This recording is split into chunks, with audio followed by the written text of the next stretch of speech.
What's up, y'all? It's Chef 24/7, and I have been proud to host the Outside Word since the beginning. But it is my time to pass the torch, and the new host of the Outside Word, Miss Mona Lisa, will be the new host with new episodes with some even hotter flavor.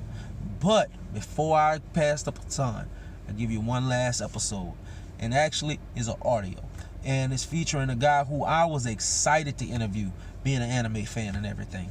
He is the voice of Goku from Dragon Ball Z Abridged. He is a member of Team 4 Star. He actually has his own Dragon Ball series, which you have to check out. Dragon Ball R&R. Check it out. Check it out. Check it out. As well as doing a whole line of what ifs. He was very helpful into making sure the audio was clear cut. You can hear him. I may be a little fuzzy because of my internet connections and I'm in another country, but much respect, much love to him. Ladies and gentlemen, here it is, my final episode as the host of the Outside Word, my interview with the one and only voice of Goku, Mr. Masako X. Awesome. What's up, guys? This is Chef 24/7. I have an audio version of the Outside Word. I have a very special guest. I am a big fan of anime. Everybody knows. And sometimes when I'm at home and I'm relaxing on my little downtime, I love to watch Dragon Ball Z Abridged. But today I have a very special guest, the voice of Goku from Dragon Ball Z Abridged. And not only that, he has his own channel, Masako X on YouTube. Also, go support his Patreon. I have the one, the only, the legendary Mr. Masako X. How you feeling today, sir? I'm doing all right. Yeah, Jump. Thank you very much. Thanks very much for having me. Oh, man, I appreciate it. And you say you're in England right now, right? Yep, yeah. Live in merry old London, and basically I'm just kind of living in the capital, really. But other than that, doing good. Hope the same is for you.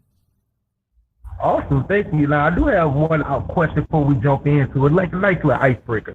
Who is your favorite football team? Not American football team, the true football. Oh, so like soccer. All right, gotcha. I don't really follow. I don't really follow that these days. But back in the day when I was a kid, I was a supporter of Arsenal. Awesome, I like that. Yeah, so the Gunners. I like that. So yeah, those basically, they were my team when I was like in the 4th grade.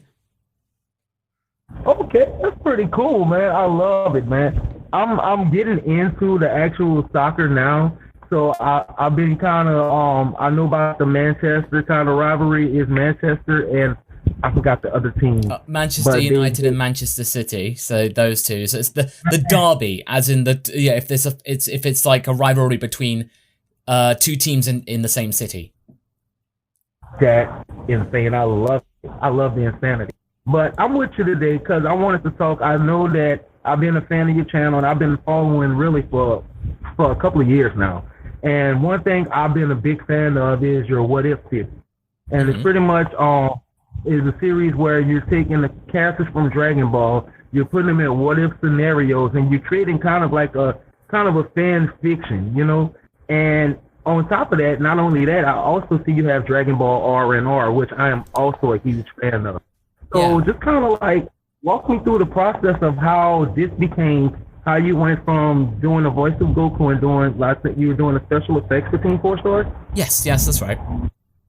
And the transition from that to Dragon Ball R&R and the What If series? Well, I kind of always dabbled in having a YouTube channel to some extent. It was only like around about 2016 when like I really kind of wanted to kind of amplify what I already had on there and actually take it seriously. And basically, I was doing the voice of Goku and stuff like that, as you said. And then it all kind of came about around about October. I made an editorial because I had been reviewing Dragon Ball Super at that time. So I was doing that from about episode 26 or so. But I then came in and did an editorial about why I thought Super Saiyan 3 was dumb. Naturally, that struck a chord with people. And suddenly, I doubled in subscribers in a month. And it all just went crazy fast from there.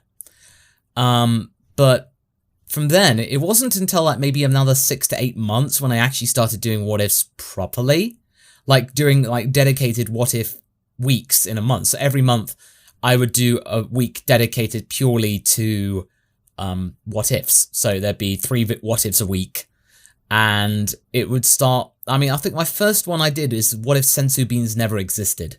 So it was like that kind of stuff. Yeah, a lot of them would. Yeah, so it's all those kind of like one and done things, like maybe what if Piccolo fused early and stuff like that. But then it all started with the what if Raditz story and what if Kid Goku was Super Saiyan. Instead of, like, I was being quite logical and very formulaic and stuff like that, but then eventually with the Raditz one, that started to become like really like story-based and narratively driven, creating a world. So it all kind of evolved from there. It's all purely just by chance and obviously listening to audience interest and demand. So eventually people would be like, you know, sometimes I would get things wrong with the continuity, but it would, you know, people just loved the environment and the way I would describe it. So, you know, it wasn't perfect, but people found it charming. And I'm actually one of those people that did find it charming. Like, as a kid, I was always big and kind of head canon. And in my head, I used to kind of, I wasn't a great drawer, but when I'm at home, I'm drawing like Dragon Ball Z stories and like in 2020, and we have the Universe 6 fans, you know what I'm saying? So yeah, just imagine things like you, and it becomes a reality, you know. And in your case, like that fan fiction transition to what Dragon Ball R&R is today. And so I want to ask you, tell me a little bit about Dragon Ball R&R for those who don't know, and just are there any stresses that you have behind creating your show? In terms of stresses, there are with any project really, but they're usually ones that you can overcome because you have a really solid team behind you, which I do. I have a very nice, strong team of artists and cast members, as well as the people who support me on Patreon. Yeah, one of the highest tiers is that you can join a little Discord where the cast and crew get to hang out and stuff. And everyone's like made really, really solid friends there. So it's a nice little community. But in terms of Dragon Ball R&R, it started really when it was getting towards the end of the Boo saga and the Raditz What If. And I was realizing, oh dang, all these kids, pretty soon in Super, they'll have nothing to do. Like, the kids in Super, they don't do anything. So I just put out a poll and I was like, hey guys, would you be interested in like a spin-off series about the kids? And naturally, that got 98% saying yes. So it was like, oh, okay, we'll do that then. But I didn't want to just do like a typical, like, what if, just another series. It would have to be something special. So I wanted to like work together with my creative team, and we basically put up Dragon Ball R&R, came up with the concept over Christmas of 2017. And then in the new year, we basically put out the auditions, and I had like 2,000 auditions for different characters. Ooh. It was crazy. I actually wanted to voice Vegeta, but I missed the deadline. But after I heard the guy who voiced him, I was completely amazed. Yeah. I have like 1 or 2 more questions for you. So the big question is, after you do the Dragon Ball What If, we got Dragon Ball R&R. Have there been any kind of difficulties with the people who own these intellectual properties towards your videos? No, because I don't use video clips, nor do I use audio clips from the show. I basically can use stills, and they're usually made for video essay purposes, like for analytical purposes, that kind of stuff. So long as it's there to, you know, I'm not just uploading straight up clips from the episodes and stuff like that. I'm basically providing video essays and discussion, as well as basically coming up with stories of my own. And even with R&R, we provide, everything is made from scratch. So the characters are owned by Dragon Ball, but we do put a disclaimer at the end stating, please support the official release and all that stuff. But yeah, in terms of like the music, the audio, the images, they are all made from ourselves. So, you know, we haven't had any troubles there, touch wood.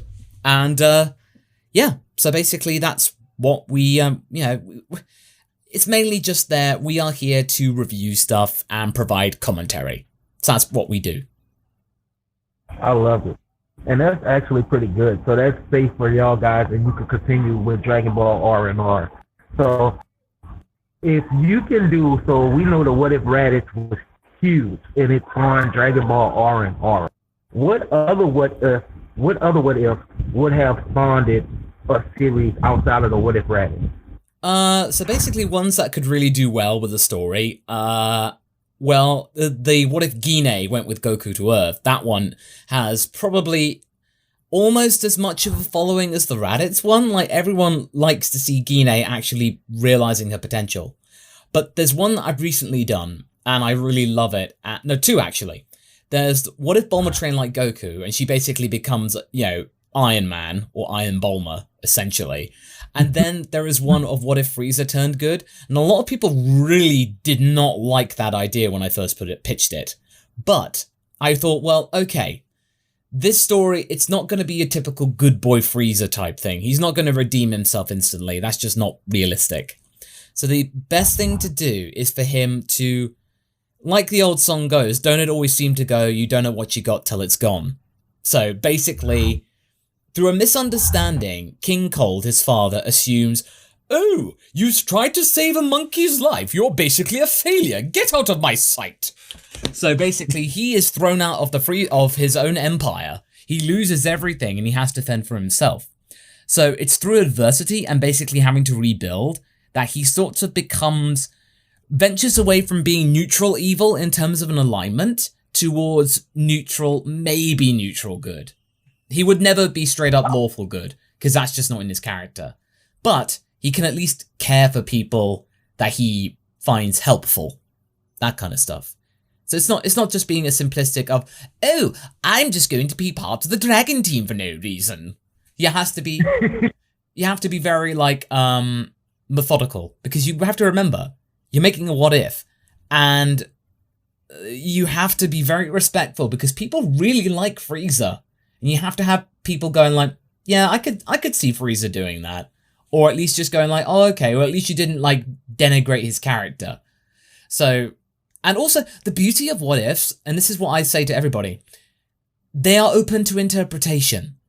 There are not one, you can ask the same question and you can get different outcomes depending on the person. So whenever people like say, oh, to anyone else, you stole my idea. And it's like, well, it's only stealing if they basically copied everything word for word, beat to beat. But I always say, like, if someone asks me, oh, I want to do my own version of What If Raditz Turned Good, I say, go for it. Go for it. I want to see what you come up with. Like, what happens in your story? So, what happens in your, like, world? Because each one is, no two what ifs are the same. That's what I'm saying. And it allows people to be creative. And this is just open to everyone. If you want to do a version of a what if that I've already done, go for it. I want to see what you come up with. What would be the tips that you would give? This is the last question. What would be the tips you would give for the people that are coming up with future what ifs and future fan fiction, not just in Dragon Ball, but in any anime? I would say try not to go into it too much without thinking things through. If you need to remind yourself about what happens in a particular story, look up a story guide. Don't be afraid to think, oh, I don't know everything, oh, I'm a horrible person. No, just look it up, cross-reference, make sure, fact check.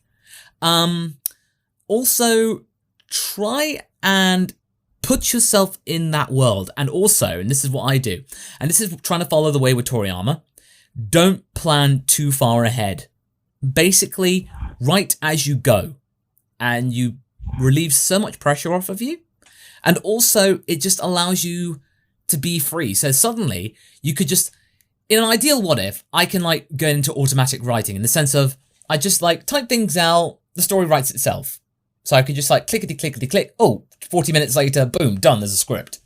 So I don't get embroiled too much in the finer details. I love that, man. I appreciate you so much. Tell my people, if they don't know who you are, which I know 90% of the people who follow me do, tell them how they can find you. Well, all you need to do is just type Masako X into a search engine. You can find me on Twitter, Facebook, Instagram, YouTube, TikTok even, Twitch. Just type in Masako X, you can pretty much find me. I tend to have like the similar, purple background with a surprised version of myself with a muffin. That would usually be me. Yes, the infamous mutton butt. Yeah, I exactly. appreciate so much. Hold on, before you go, I'm fanboying a little bit. I do apologize. No, no, Give it's me fine. give me a little before I go. Well, you gotta be sure about like this kind of thing and whatnot, but you gotta say, chef, since you're a chef, you get this, right? Be sure to eat your horse Yeah. daily. You'll be fine. Bro, I appreciate you so much. I am very humbled to interview you. Thank you so much, brother. I appreciate you, man. And if y'all listening, please follow Masako X. That's Masako Big X. Please go follow my brother. He's doing amazing things. You got people in Louisiana watching. All my guys at work, we quote literally BBZA all day. Well, it's an absolute pleasure and a privilege. Thank you so much, man. God bless you, brother. And y'all can find me as always on Instagram at Chef247 Comedy, on YouTube at Infomux Media, that's INFOMUX Media, as well as on Instagram under the same name. As always, support my mom after a good meal. God bless the cook. Have mercy on the dishwasher. Y'all be blessed. Be safe.